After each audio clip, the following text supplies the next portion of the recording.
So I had a foundation knowing Jesus through my Catholic upbringing, and I went to Catholic school, and I really was seeking more of a personal relationship with him in high school, and I started to have a more active prayer life, but I was still navigating some of the difficulties of my childhood. So at the same time I was making my own choices and living by my own will, and so one of my choices that wasn't the best choice led me to an unplanned pregnancy at 18, and of course my whole world kind of shifted.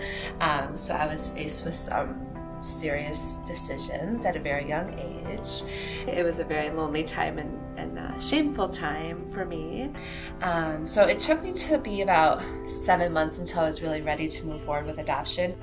After placing Ryan, the grief was really difficult, and I didn't have a great support system.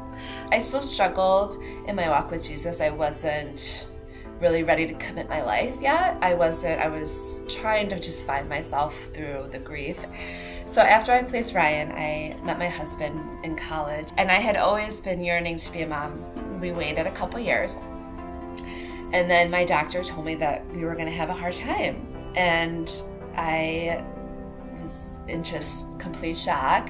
Facing infertility after placing Ryan seemed like almost like a punishment. It just seemed really unfair at first.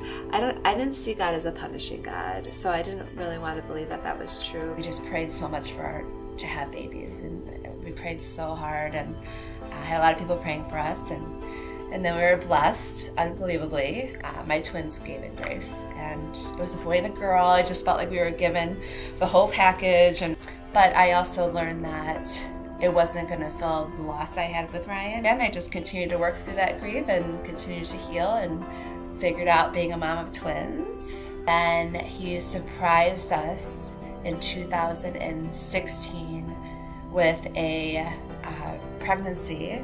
So I was able to conceive naturally. Again, we were just so in awe of his goodness. And a couple weeks into the pregnancy, I lost that baby, which was devastating, and again felt very unfair.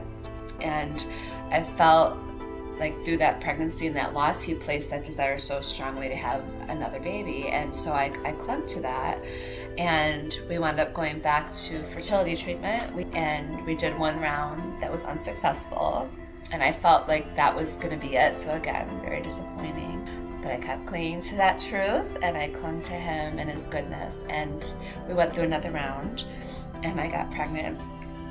So I felt that it was all making sense when I became pregnant, and I was ready to just share with the world my testimony. I knew that was part of it. It was the night before my doctor's appointment, and I was literally starting my little Facebook message to share, and I said, I'll just wait. It was 12 weeks. I'm probably fine. I'll just wait and share it after, just to make sure. But then in that ultrasound, we found out his heart wasn't beating.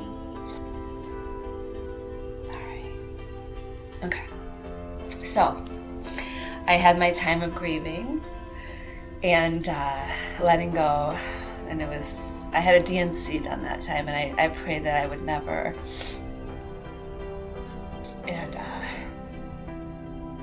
And then I clung to him after that. I had hope, but I was also starting to realize that in him I could still have, peace and joy, and which was very healing. But he didn't leave me for too long. He didn't leave me in wonder for too long, because we conceived AJ naturally just a couple months after that second loss. It's just given so much light in their lives, and as they call them, the rainbow babies after loss, because they just bring so much light after darkness. God showed his faithfulness to me. I mean, he's so faithful. It's incredible.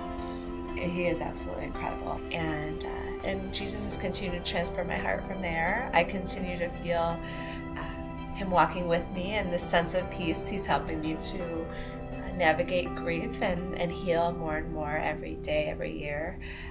My name is Jessica Figlio, and I have been raised to new life in Christ.